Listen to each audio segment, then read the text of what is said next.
Chapter 3. The Knowledge of God Naturally Implanted in the Human Mind. Sections 1. The knowledge of God being manifested to all makes the reprobate without excuse. Universal belief and acknowledgement of the existence of God. 2. Objection. That religion and the belief of a deity are the inventions of crafty politicians. Refutation of the objection. This universal belief confirmed by the examples of wicked men and atheists. 3. Confirmed also by the vain endeavors of the wicked to banish all fear of God from their minds. Conclusion. That the knowledge of God is naturally implanted in the human mind. 1. That there exists in the human mind, and indeed by natural instinct, some sense of deity, we hold to be beyond dispute. Since God himself, to prevent any man from pretending ignorance, has endued all men with some idea of his Godhead, the memory of which he constantly renews and occasionally enlarges, that all to a man being aware that there is a God, and that he is their Maker, may be condemned by their own conscience when they neither worship him nor consecrate their lives to his service. Certainly, if there is any quarter where it may be supposed that God is unknown, the most likely for such an instant to exist is among the dullest tribes, farthest removed from civilization. But, as a heathen tells us, there is no nation so barbarous, no race so brutish as not to be imbued by the conviction that there is a God. Even those who in other respects seem to differ least from the lower animals, constantly retain some sense of religion, so thoroughly that this common conviction possesses the mind, so firmly it is stamped on the breast of all men. Since then, there never has been, from the very first, any quarter of the globe, any city, any household, even without religion. This amounts to a tacit confession that a sense of deity is inscribed on every heart.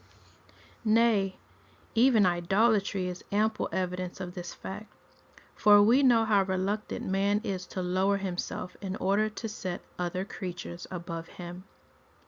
Therefore, when he chooses to worship wood and stone rather than be thought to have no God, it is evident how very strong this impression of a deity must be, since it is more difficult to obliterate it from the mind of man than to break down the feeling of his nature, these certainly being broken down when, in opposition to his natural haughtiness, he spontaneously humbles himself before the meanest object as an act of reverence to God.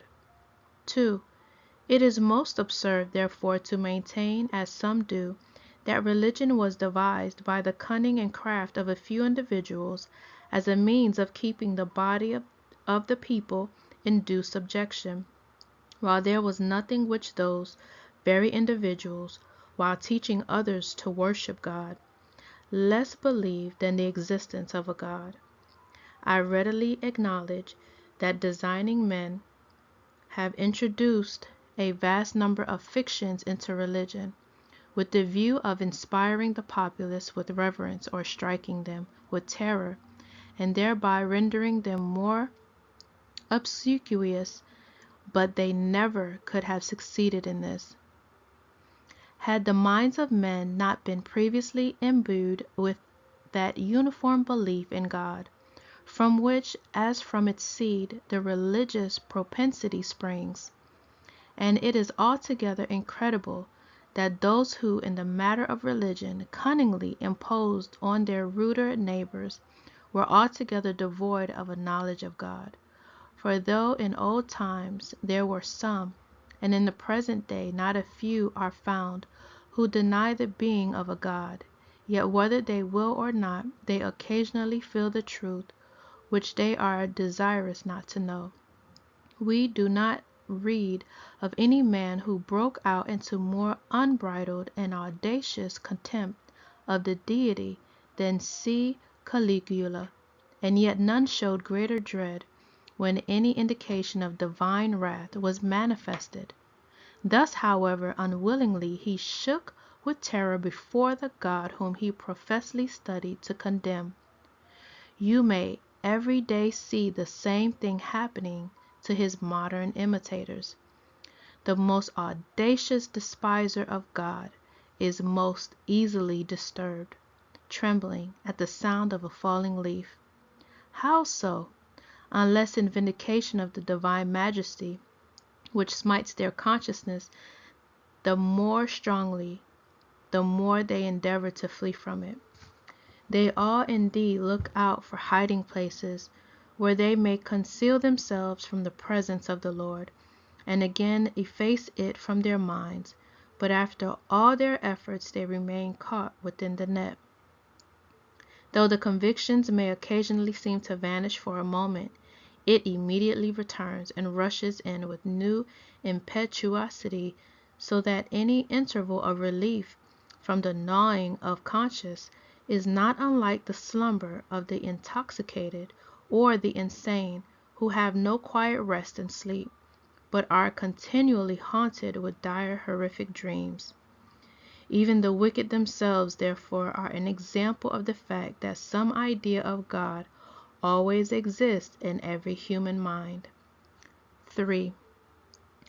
All men of sound judgment will therefore hold that a sense of deity is indelibly engraved on the human heart, and that this belief is naturally engendered in all, and thoroughly fixed as it were in our very bones, is strikingly attested by the contumacy of the wicked, who, though they struggle furiously, are unable to extricate themselves from the fear of God.